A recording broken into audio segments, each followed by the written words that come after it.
कक्षा 12 के बच्चों के लिए जो भूगोल पढ़ रहे हैं और उनका अगला चैप्टर है मानव बस्तियाँ। और मानव बस्तियाँ दो प्रकार की हैं, जिसमें एक ग्रामीण बस्ती है और दूसरी नगरीय बस्ती है। तो ग्रामीण बस्ती के बारे में आप पहले वीडियो में पढ़ चुके हैं और इस वीडियो में नगरीय बस्ती पढ़ेंगे। तो पहले वीडियो में ही कुछ चर्चाएं हो गई थी कि ग्रामीण बस्ती किसे कहते हैं, नगरीय बस्ती किसे कहते हैं। याद नहीं हो तो थोड़ा प्रकाश हम डाल देते हैं कि ग्रामीण अधिवास या ग्रामीण बस्ती उन बस्तियों को कहा जाता है जिनकी अधिकांश जनसंख्या प्राथमिक कार्यों में लगी होती है और इनकी जनसंख्या भी नगरों की अपेक्षा कम होती है। और नगरीय जनसंख्या अधिक होती है। नगरीय अधिवास या नगरीय बस्ती किसे कहते हैं? नगरीय बस्ती या नगरीय अधिवास उन अधिवासों को कहा जाता है जिसकी अधिकांश जनसंख्या प्राथमिक कार्यों से अलग कार्य में लगी होती है। उसकी ज़्यादा से ज़्यादा जनसंख्या प्राथमिक कार्य से अलग कार्य करती है, वो नगरीय बस्ती कहलाती है। और हमें इस नगरीय बस्ती में क्या क्या पढ़ना है कि नगरीय बस्ती किसे कहते हैं, नगरीय बस्ती की विशेषता क्या है, नगरीय बस्ती के प्रकार क्या हैं, नगरीय बस्ती की समस्या क्या है और नगरीय बस्ती के समस्या का समाधान क्या है। इस वीडियो में इतना हमको पढ़ना है। तो आइए हम शुरू करते हैं नगरीय बस्ती। नगरीय बस्ती को 2011 की जनगणना के अनुसार कुछ इस तरह डिफाइन किया गया या परिभाषित किया गया है।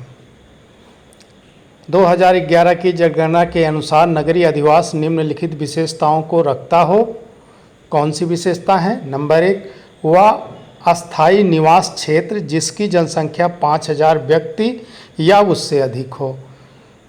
नंबर 2, वह अस्थायी निवास क्षेत्र जो निम्नलिखित तथ्यों की पूर्ति करता हो। कौन कौन से तथ्य हैं इसमें? नंबर 1, जहां किसी प्रकार की town area committee, notified area committee, नगर पालिका या नगर निगम एवं कैंट बोर्ड हों। दूसरा है जहां पुरुष कार्यकर्ताओं का 75% भाग अकृषित कार्यों में संलग्न हो। तीसरा पॉइंट है जनघनत्व 400 व्यक्ति प्रति वर्ग किलोमीटर या 1000 व्यक्ति प्रति वर्ग मील हो। ये 2011 की जनगणना के अनुसार नगरीय बस्ती के मानक हैं, जिसके अनुसार जनसंख्या 5000 होनी चाहिए और उसमें स्थानीय निकाय जैसे कि town area committee, notified area committee, नगर पालिका, नगर निगम एवं कैंट बोर्ड जैसी संस्थाएं कार्य करती हों। जहां के पुरुष कर्मी या कार्यकर्ताओं का 75% भाग प्राथमिक कार्यों से अलग कार्यों में लगा हो, यानी अकृषित कार्यों में। और जनसंख्या घनत्व 400 व्यक्ति प्रति वर्ग किलोमीटर या 1000 व्यक्ति प्रति वर्ग मील हो। ये आएंगे शहरी क्षेत्र में। ये विशेषता 2011 की जनगणना के अनुसार है। अब नगरीय अधिवासों के प्रधान गुण या विशेषता क्या होता है? नगरीय अधिवासों के प्रधान गुण या विशेषताएं निम्नलिखित हैं। नंबर 1, नगर प्रायः घने बसे होते हैं, जहां निम्न, मध्यम एवं उच्च आय वर्गों के निवास स्थान, वाणिज्यिक क्षेत्र, कारखाने, शिक्षा, चिकित्सा एवं स्वास्थ्य, मनोरंजन, परिवहन, व्यापारिक एवं व्यावसायिक कार्य विकसित होते हैं। विभिन्न प्रशासनिक इकाइयाँ भी नगरीय व्यवस्था के प्रमुख अंग हैं। इसका अर्थ ये हुआ कि नगर की विशेषता क्या है? नंबर 1 कि नगर घने बसे होते हैं और उसमें निम्न, मध्यम और उच्च वर्ग के आय के लोगों का निवास स्थान होता है। शहरों में वाणिज्यिक, कारखाने, शिक्षा, चिकित्सा, स्वास्थ्य, मनोरंजन, परिवहन, व्यापारिक, व्यावसायिक आदि कार्य विकसित होते हैं। साथ में प्रशासनिक इकाइयाँ भी कार्य करती हैं। नंबर 2, नगरों में व्यावसायिक विभिन्नता पाई जाती है। इसके अधिकांश निवासी निर्माण उद्योग, परिवहन, व्यापार, वाणिज्य, उच्च सेवाओं तथा प्रशासनिक कार्यों में संलग्न होते हैं। तो ये तो समझ ही गए कि नगरों में व्यवसायिक भिन्नता पाई जाती है, माने विभिन्न प्रकार के व्यवसाय वहाँ चलते हैं नगरों में। अब वो व्यवसाय कौन कौन से हैं ये सब लिखा हुआ है। ये सारे व्यवसाय जो है नगरों में चलते हैं और लोग इसी में लगे रहते हैं। नंबर 3, नगरों में संगठित आवास पाए जाते हैं। यहाँ अनेक मंजिल के भवन पाए जाते हैं, अर्थात नगरों में आवासों का विस्तार लंबवत होता है। नगरीय इमारतें गगनचुंबी होती हैं। तो ये नगरों में जो अच्छे प्रथम कोटि के नगर हैं वहाँ ये विशेषता देखने को मिलती है। छोटे नगरों में ये कम देखने को मिलता है या कम मात्रा में पाए जाते हैं। क्या क्या है? संगठित आवास पाए जाते हैं, यानी जैसे आवास विकास या मान लो उस शहर का जो डेवलपमेंट अथॉरिटी है काम करती है, जैसे लखनऊ का जो विकास करता है LDA, तो लखनऊ डेवलपमेंट अथॉरिटी, तो इस तरह के संस्थाएं क्या करती हैं, एक संगठित आवास बनाती हैं और उसमें ज़मीन कम होने के कारण बहुमंजिले इमारतें बनाई जाती हैं और उसमें तमाम फ्लैट बनाए जाते हैं।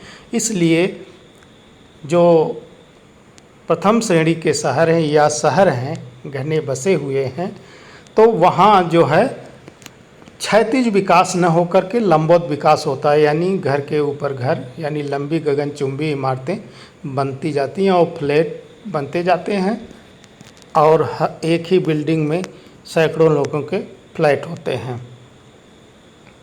ये विशेषता है। अगली विशेषता है नगरीय आवासों में सोने के कमरे, बैठक, स्नान गृह, शौचालय तथा रसोई आदि सुविधाओं की पृथक पृथक व्यवस्था होती है। तो ये तो सही है, सभी नगरों में होते हैं कि सोने के कमरे अलग, बैठक अलग, शौचालय, स्नान घर, रसोई सब अलग व्यवस्था होती है, जबकि ये गाँव में नहीं पाए जाते हैं या कम पाए जाते हैं। अगला नंबर है 5वां, नगरों में पक्की सड़कें तथा गलियां होती हैं। ये परिवहन मार्गों के केंद्र होते हैं। इनमें गंदे जल की निकास की व्यवस्था नालियों द्वारा की जाती है। नगरों में नागरिक सुविधाओं जैसे रोशनी, पेयजल, शौचालय, स्वच्छता एवं शांति बनाए रखने की व्यवस्था होती है। नंबर 7 है नगरों में व्यावसायिक, वित्तीय, शैक्षणिक, तकनीकी, चिकित्सा एवं प्रशासनिक आदि विभिन्न संस्थान होते हैं जो नगरीय जीवन के लिए आवश्यक एवं गतिशील अंग हैं। अगला नंबर है नगरों में परिवहन, संचार एवं दूर संचार के साधनों की व्यवस्था होती है। यहाँ वाहनों का कणभेदी शोर तथा ग्रामीण प्रदेशों से आने वाले दैनिक अभिगमनकर्ताओं की भीड़ भाड़ अधिक रहती है, जिससे ध्वनि एवं वायु प्रदूषण में वृद्धि होती है। ये जो दैनिक अभिगमन करता हैं, जो डेली शहरों में आकर काम करते हैं, उनके समूह को कहा जाता है। अगला है नगरों में सामाजिक सांस्कृतिक सेवाओं में स्कूल, कॉलेज, विश्वविद्यालय, अस्पताल, सामुदायिक विकास केंद्र, खेल के मैदान, पार्क, क्लब, सिनेमा घर आदि भी पाए जाते हैं। ये सब सुविधाएं शहरों में पाई जाती हैं, ये सब जानते हैं। अगला नंबर है नगरीय जीवन प्राकृतिक पर्यावरण से दूर, फैशन एवं कृत्रिम से परिपूर्ण होता है। ये भी आप जानते होंगे कि नगर में ज़्यादातर बनावटी ही पर्यावरण है और वहाँ कृत्रिम फैशन, डिजाइन, सजावट सब कृत्रिम होती है। अब आता है नगरों का कार्य वर्गीकरण। अक्सर ये प्रश्न पूछ दिया जाता है परीक्षा में कि नगरों का कार्य वर्गीकरण करिए या नगरों का कार्यों के आधार पर वर्गीकरण कीजिए। तो आप लिखेंगे नगरों का कार्य वर्गीकरण निम्नलिखित है, या नगर कार्य के आधार पर नगरों को निम्नलिखित रूपों में बांटा गया है। जो भी लिखना चाहें लिख लेंगे, फिर नंबर लिखेंगे। नंबर 1 खनन नगर, नंबर 2 औद्योगिक नगर, नंबर 3 व्यापारिक नगर, नंबर 4 प्रशासनिक नगर, नंबर 5 सैनिक अथवा सुरक्षा नगर, नंबर 6 सांस्कृतिक नगर, नंबर 7 पर्यटन नगर और नंबर 8 परिवहन नगर, नंबर 9 मनोरंजन केंद्र। अब जो है इसका विस्तृत अध्ययन थोड़ा करते हैं कि ये खनन नगर क्या है। जैसे कि नाम से ही आप जान रहे हैं कि खनन नगर ऐसा नगर जो खानों के या जहाँ से खदानें होती हैं वहाँ स्थित होते हैं। दरअसल ये नगर खानों पर ही आधारित होते हैं और उसी के आसपास बस जाते हैं। इस तरह के जो नगर हैं आप भारत में जैसे जमशेदपुर है। जमशेदपुर जो है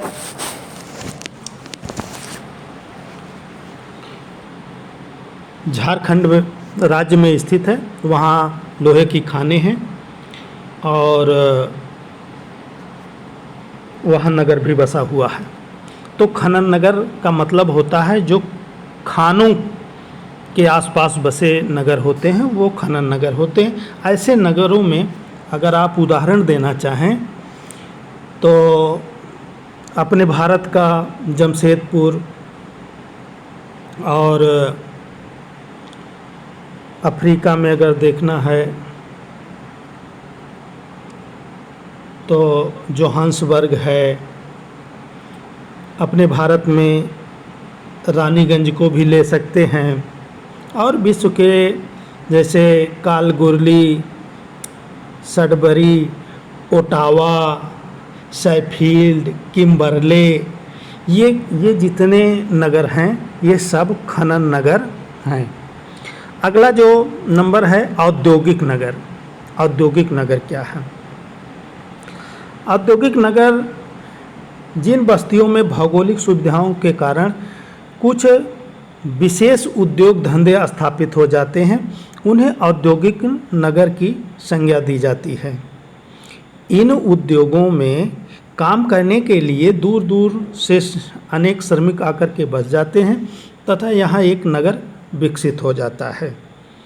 और उदाहरण के लिए आप ले सकते हैं Kanpur, Calcutta, Mumbai, London, New York, Pittsburgh, Chicago, Manchester, Durgapur, Visakhapatnam, Bhilai, Jamshedpur, Buckingham, Osaka, Detroit, इस तरह आदि नाम जितना भी आपको याद रहे आप लिख देंगे। अब आता है आपका प्रशासनिक नगर। नंबर नहीं, औद्योगिक नगर, व्यापारिक नगर। अब आ जाता है आपका व्यापारिक नगर। जब कोई बस्ती या नगर या शहर किसी विशेष क्रय विक्रय का केंद्र बन जाता है तो वह एक व्यापारिक मंडी बन जाता है और उस नगर को व्यापारिक नगर कहा जाने लगता है। इसके उदाहरण के लिए आप कनाडा, विनिपेग, संयुक्त राज्य अमेरिका में शिकागो, भारत में मेरठ, हापुड़ आदि नगरों को आप उदाहरण के रूप में प्रस्तुत कर सकते हैं। आपका व्यापारिक नगर मुंबई भी हो सकता है, वहाँ से भी तमाम व्यापारिक गतिविधियाँ चलती हैं। अब आता है नंबर 4 प्रशासनिक नगर। प्रशासनिक नगर ऐसे नगर होते हैं जो अपने प्रशासनिक केंद्र बिंदु की वजह से जाने जाते हैं, जहाँ पर प्रशासनिक कार्यालय होते हैं, राजधानियाँ होती हैं, मुख्यालय होते हैं, राजनीतिक गतिविधियाँ होती हैं। इस तरह का जो नगर होता है उसे प्रशासनिक नगर कहा जा सकता है। उदाहरण के लिए आप अपने देश प्रदेश की राजधानियों को लिख सकते हैं और विश्व की राजधानियों को भी लिख सकते हैं। तो आप लिख सकते हैं Delhi, Chandigarh, Beijing, Moscow, Washington, Canberra, ऐसे जो भी राजधानी आपको याद हो वो आप लिख सकते हैं। अब आता है सैनिक अथवा सुरक्षा नगर। ये वे अधिवास होते हैं जहाँ सैनिक प्रशिक्षण केंद्र या छावनियों के रूप में विकसित हो जाता है। इन नगरों में सुरक्षा की दृष्टि से किले आदि बना दिए जाते हैं। सामरिक महत्व एवं सुरक्षा की दृष्टि से नगरों का विकास किया जाता है। ऐसे नगर को अगर देखें तो भारत में मेरठ, अंबाला और विश्व में Honolulu, Panama, Port Said, Gibraltar, Singapore, London आदि सैनिक महत्व के नगर हैं। अब आता है सांस्कृतिक नगर। सांस्कृतिक नगर किसे कहते हैं? इन नगरीय बस्तियों के विकास का आधार सांस्कृतिक कार्यक्रम होते हैं। ये नगर अक्सर तीर्थ स्थल होते हैं जहाँ पर किसी महापुरुष का जन्म स्थल हो, मंदिर हो, मस्जिद हो, गुरुद्वारे हों या बहुत विश्व के ऐसे स्थान हैं जहाँ सांस्कृतिक रूप से उसे देखा जाता हो या सांस्कृतिक महत्व के कारण ही वो बसा हो, तो ऐसे नगर को सांस्कृतिक नगर कहते हैं। अब इसको जैसे आप समझ जाएंगे, उदाहरण हम बता रहे हैं। मथुरा, हरिद्वार, उज्जैन, अजमेर, वाराणसी, अमृतसर, यरूशलेम, लहासा, मक्का तथा रोम। देखिए सब में धार्मिक और सांस्कृतिक पुट दिखाई दे रहा है। देखिए मथुरा में जन्म स्थान है, हरिद्वार ईश्वर का जो है द्वार हुआ, ये हरिद्वार जहाँ से गंगा मैदानी भागों में उतरती हैं वो पवित्र है, वहाँ कुंभ लगता है। उसी तरह उज्जैन है, अजमेर भी है, ख्वाजा जी की दरगाह है, वाराणसी में काशी विश्वनाथ और गंगा जी का घाट है। अमृतसर सिखों का सांस्कृतिक शहर है। यरूशलेम आप जानते ही होंगे, ईसा मसीह का जन्मस्थल। तो इस तरह मक्का भी आप जानते होंगे, मुस्लिम सांस्कृतिक नगर है। तो इस तरह आप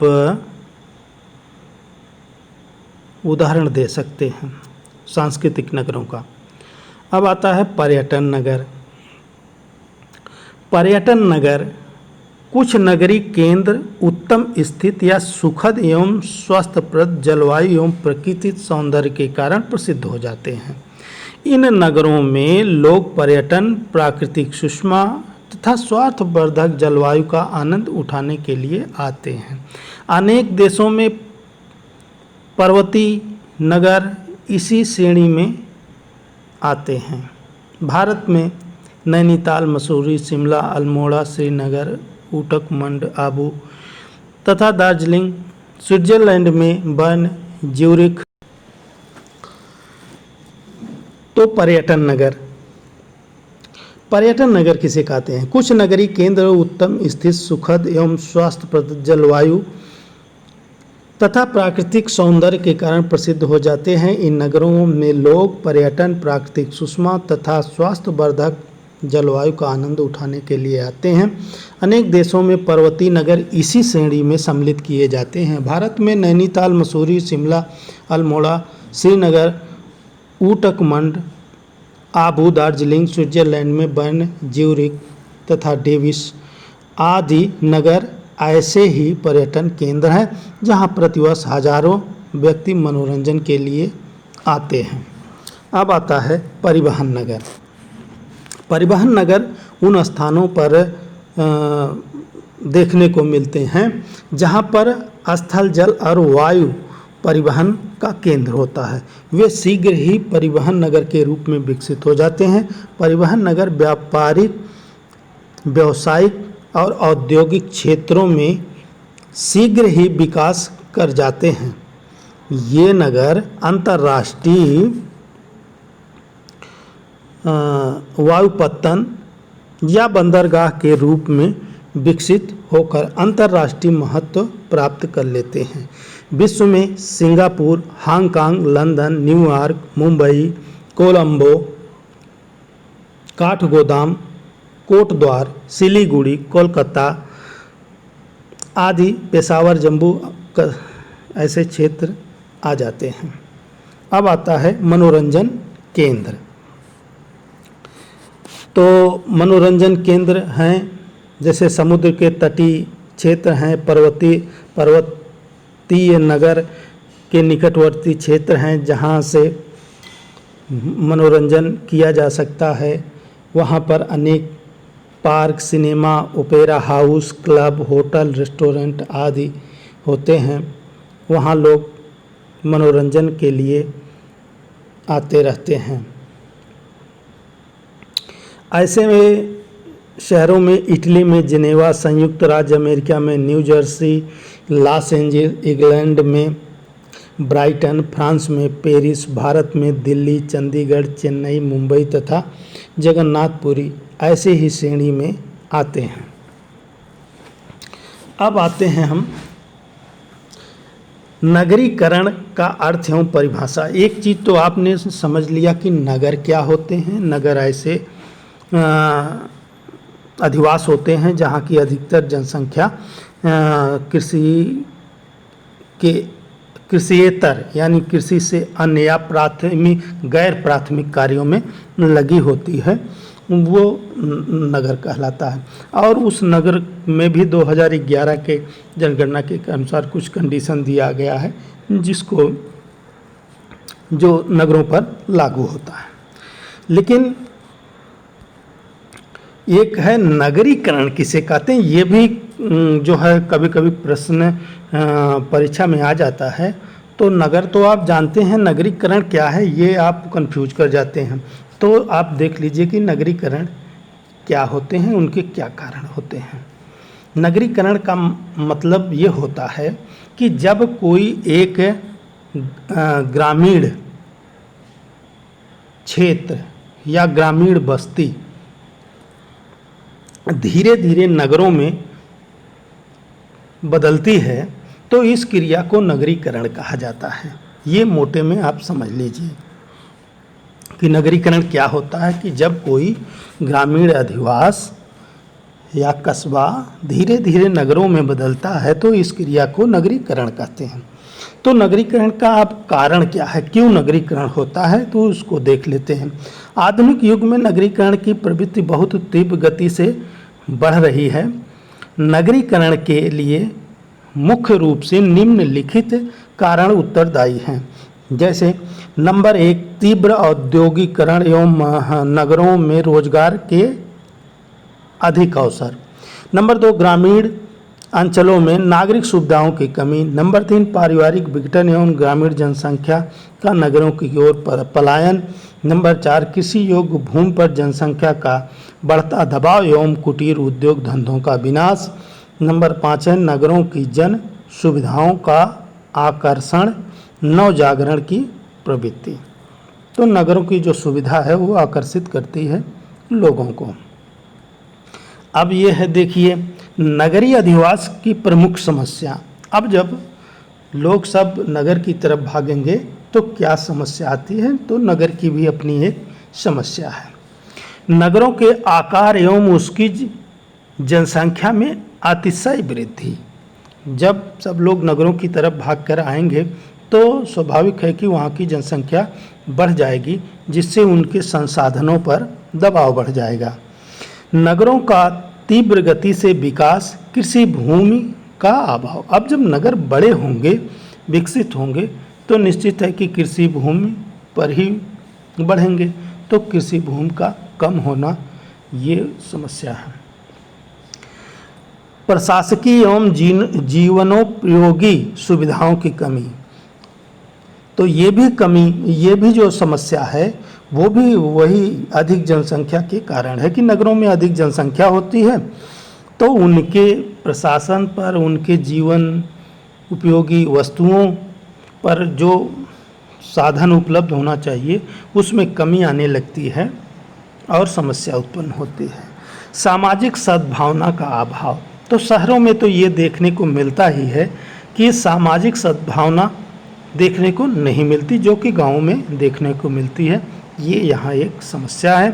कोई आदमी रास्ते में गिर जाए, एक्सीडेंट हो जाए या कोई किसी को कुछ हानि पहुँचा रहा हो तो कोई पूछने वाला नहीं है, वो अपने रास्ते सीधे चला जाएगा। तो जबकि गांव में ऐसा नहीं होता है।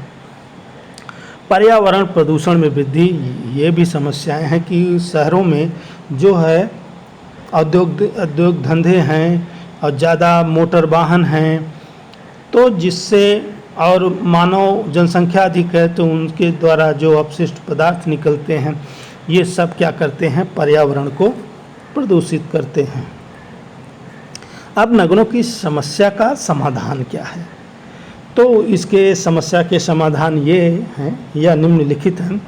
नगरीय सीमाओं का परिसीमन, नगरों का नियोजित विकास, हरित पेटी का विकास, उद्योगों का बाह्य सीमा पर स्थापन, गंदी बस्तियों पर नियंत्रण, नगरीय आवासों का नियोजित विकास, अतिक्रमण पर नियंत्रण एवं स्वच्छता का विस्तार, आधारभूत सेवाओं एवं सुविधाओं में वृद्धि।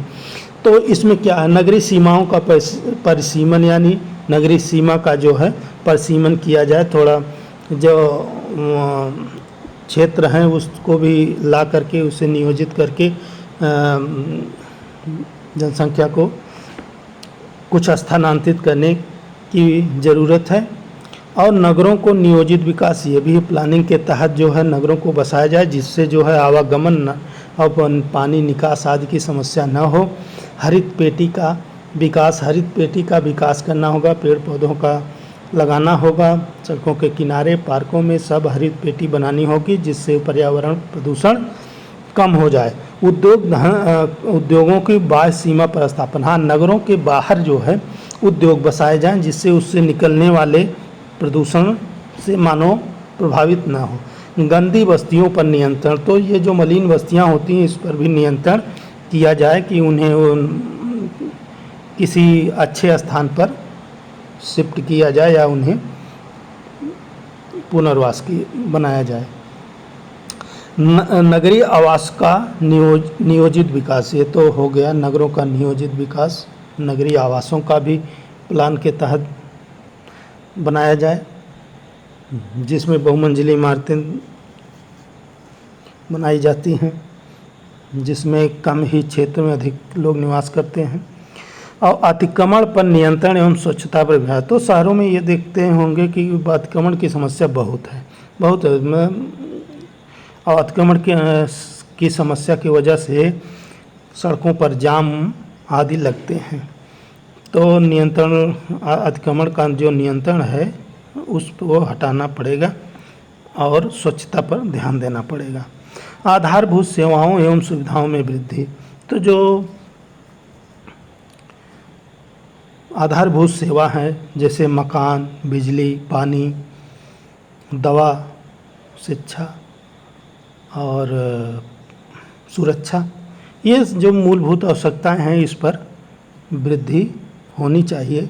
ये सब होने के बाद नगरों की समस्याएं समाप्त हो जाती हैं। तो इस प्रकार आपने मानव बस्ती का जो अध्याय है आपने समाप्त किया, जिसमें आपने ग्रामीण अधिवास भी पढ़ा है और नगरीय अधिवास भी पढ़े और उसके विभिन्न प्रकार भी आप पढ़ चुके हैं। अगला वीडियो अगले चैप्टर पर।